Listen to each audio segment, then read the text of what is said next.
nyaya yepamberi penyu yakambopinda mwedzi uno musi wa9 ndauya naKrupati Ben adaidza mutungwazi Herbert yanga iri yestate, asi musi wacho iwowo mutungwazi Herbert akamhura dare renyu haana kuuya. Naizvozvo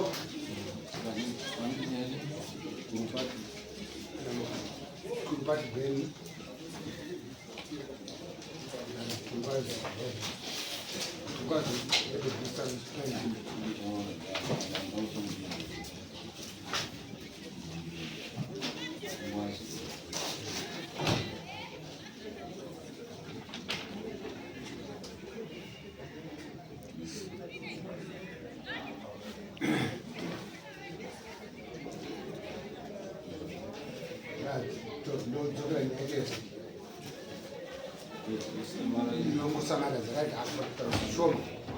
Ben akati ndine munda pasabhuku yemwe, ndakaona pane zvivakwa, ndakabvunza nasabhuku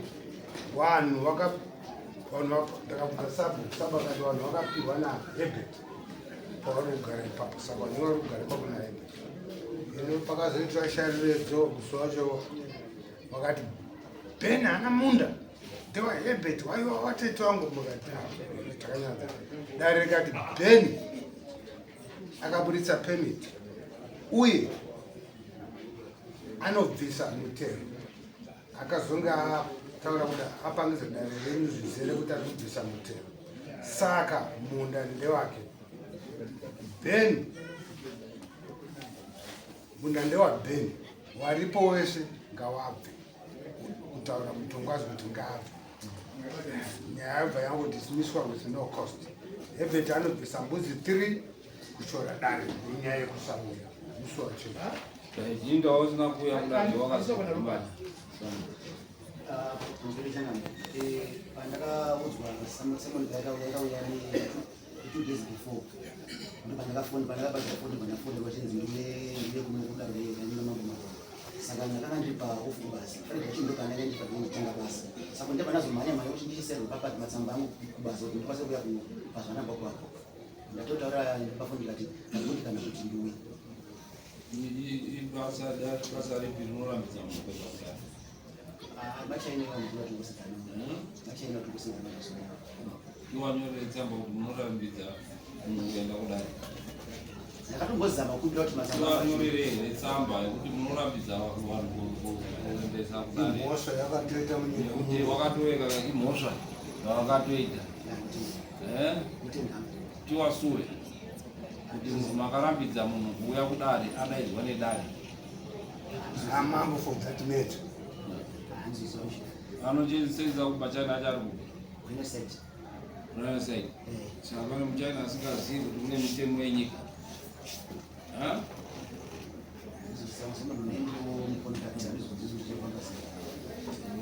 Right. Chitaura nhau yako Ben. Ndine nzvimbo yangu koma pasabhuku yangu, saka ndakasvika ndikaona pane zvivakwa, ndobva ndaenda kuna sabhuku ndikabvunza kuti vanhu vari apa ndevanani. Sabhuku akati haavazivi, asi vakaiswa naHerbert ndiye munhu waanoziva. Saka ndakazvita kuti ndiuye kuno. Iwe umbowe nekuti nyika nzvimbo ndeyako. Ndinawo. Unza umbowa.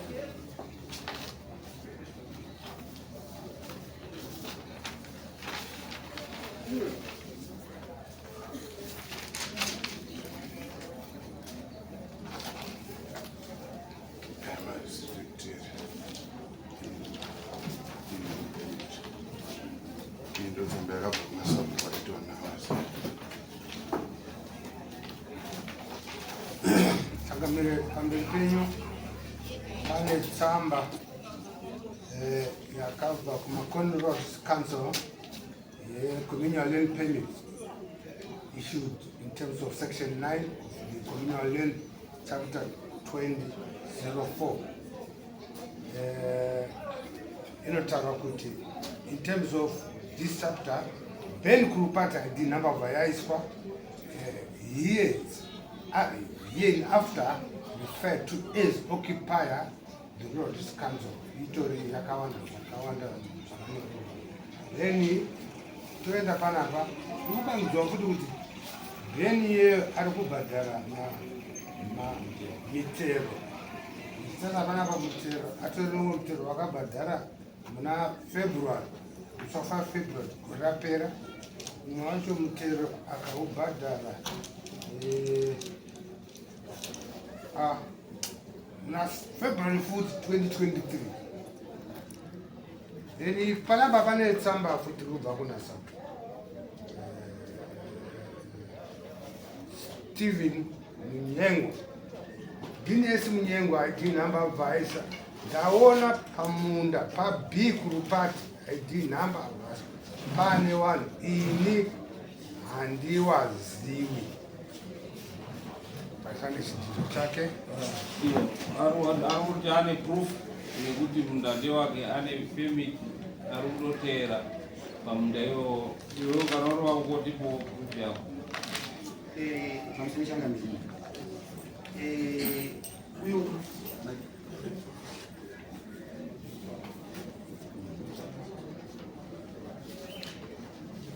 ipermit kuti irori yekoti yekukoti ipi judicial ipi Major City High Court kusifu Major City here High Court kudiwa Major City Major City okay right ipai yacho renga judgment ruling yakuno kuritari pane uyataure uyu unoziva zvemakosi kuti neonere mama chekutanga nyaya iyi plaintiff akamhangara nyaya iyi angari samba yekuti Samson Redzo naEbert Mutungwazi reference case number RSPCG 17 of 24 yakapinda gore ra 2024 kukoti ari Samson Redzo akanga amhangarira anonzi Ebert Mutungwazi. Any action of eviction was made before the court. Samson Redzo akaisa nyaya yake eviction yekuti Ebert Mutungwazi abve panzvimbo yekumataraizi motion. The basis on the action is that the plaintiff claimed that the defendant has been setting on his land. Achiti Ebert Mutungwazi ari kugara panzvimbo yake, and the plaintiff wants the defendant to vacate. Saka arauta anonzi Ebert Mutungwazi abve ipapo. The plaintiff stated that the land in question was given to him. Imumangaro Samson Redzo ari kuti nzvimbo iyi yakaipiwa by his father nababa wake, and it is an ancestral land.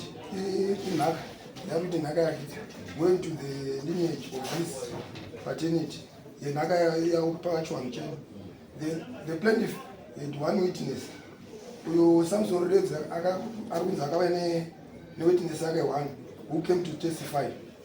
Akasvokofakaza umbowo. The witness stated that the land belonged to the plaintiff. Hanzi witness akaiti nzvimbo ndeyaSamson Redzo after he was given the land by his fathers. Yari kuti nzvimbo yakanga apiwa nevabereki vake after the death, and then led him to be the owner. ruling yakati nzvimbo ndiyani ndeyaSamson. Therefore, the ruling it is ordered that one, therefore the action is dismissed. Kurova kuti chikumbiro chakaiswa naRedzo chakaita sei? Chakaraswa nedare. Samson ndiakangaisa chikumbiro chake. Ndokuti chikumbiro chake chakaisa kudare chakaraswa. Unga zvimwe zvacho magrounds ndo zvimwe zvikusei zvimwe zvakawedzwa kunge wakazoti nzvimbo iita sei benzi ndeyaEbert Mutungwazi. Dare rezoti haizi yaSamson Redzo. Pamapikugaro pana pari kunzi nzvimbo ndeyaEbert Mutungwazi. But now hapana Samson hapana chi iyo ndeyaSamson naniyo. Ndatiri kuti naEbert anza ni kurupati haisiri kurupati ndeya Samson. Ende tizive kuti nzvimbo iri kuwirirwa naSamson ndeipapi, iri kuine description here? Haina. Inzvimbo ipi? It's a different case. Yatisiri payo muno maimo iyi. Ndio pandandoda kuti pandakudaidzana anoda kuti uite noti that kuti nyaya iyo yauri kutiverengera mapepa ari kutipa ndeani? Ndeakurupati here? Ndeani? Tirikuona kuti inyaya iri pakati paSamson nani? Samson mutungwazi na Ebed Ruredzo. Samson mutungwazi handidi? Samson mutungwazi ndi Samson ani? Samson Ruredzo na Ebed mutungwazi. Ndo nyaya iri papo. Mairwira nyika papi pacho. Pamunyengo. Nekuti ini de papi pacho parutaura. pamunyengo. Papi pacho Pamunda. Papi pacho pamunda. Papa bepa. Munyengwa village. Pamunyengwa village. Zviri papi pabepa.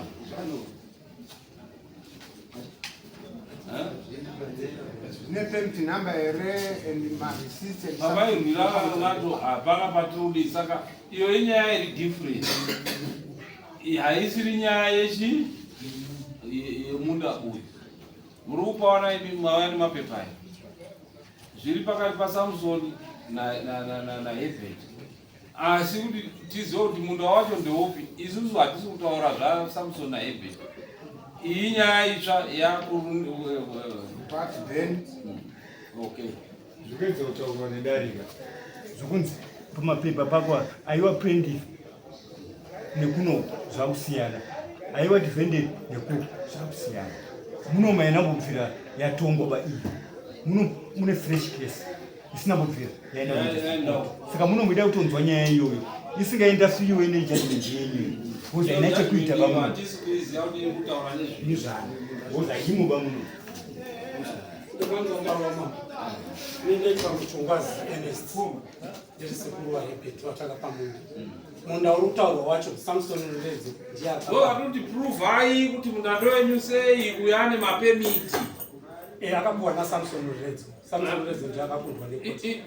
Isu hatisi kuona parunzi Samson Ruredzo ari kweli. Iyo akakupatiana handati takapuwa nekansuru ndakapuwa na Sabu. Hapana pataro kuti ndakapuwa naSamson.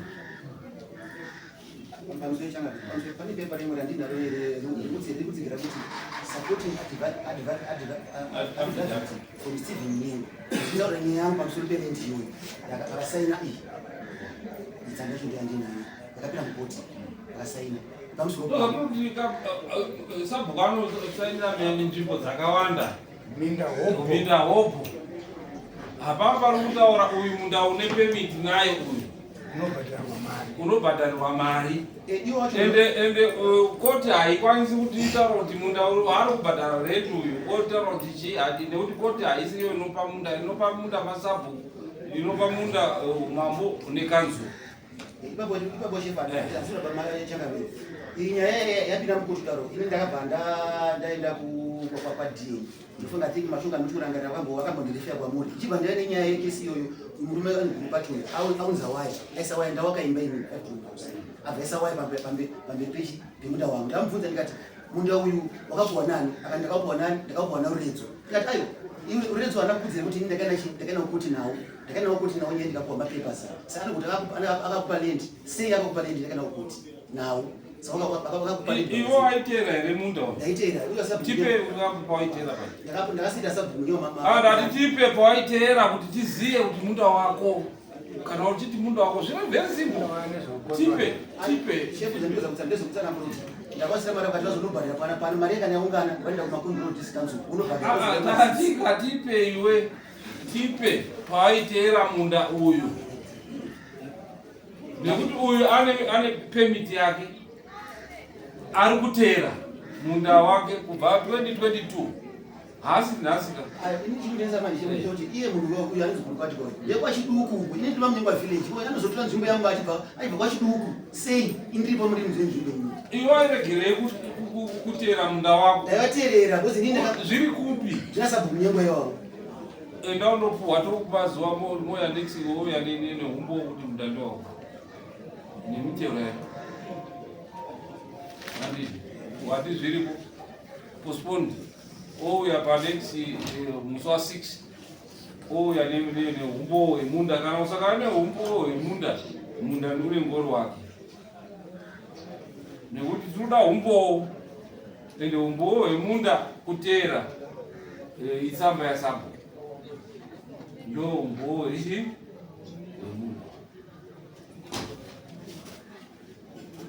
Nekuti makotsi haakwanisi kuti atonge communal.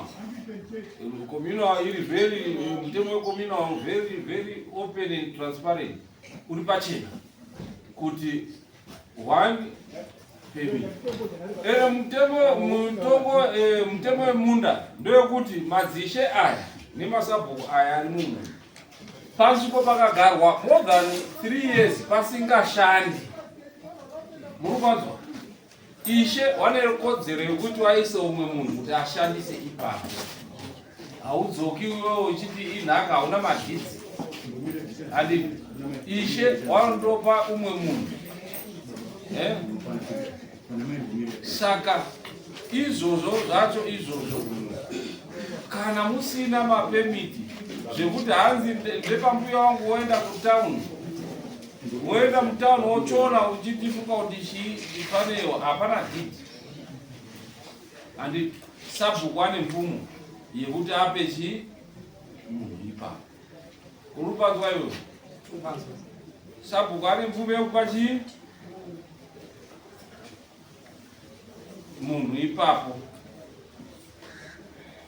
Saka iwewe tati moya zvauri kuti une madhidzi, ndau une madhidzi, une mapemiti, ndo madhidzi ekumareserve, une pemiti, iwe wouya neproof yako musi wa6. Proof yako musi wa6 toona kuti ane proof akatanga kuterapo then inenge yamistake yekanzuru. Kanzuru toitaura kuti chiaroketai umwe munhu makaita double DP.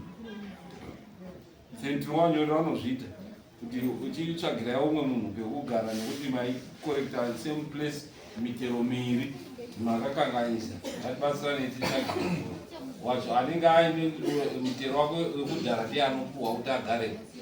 Wewe otsvagirwa nekanzuru inenge kutosungirwa kanzuru nemutemo kuti ikutsvagire pekugara. Handiti right, moya musi wa6.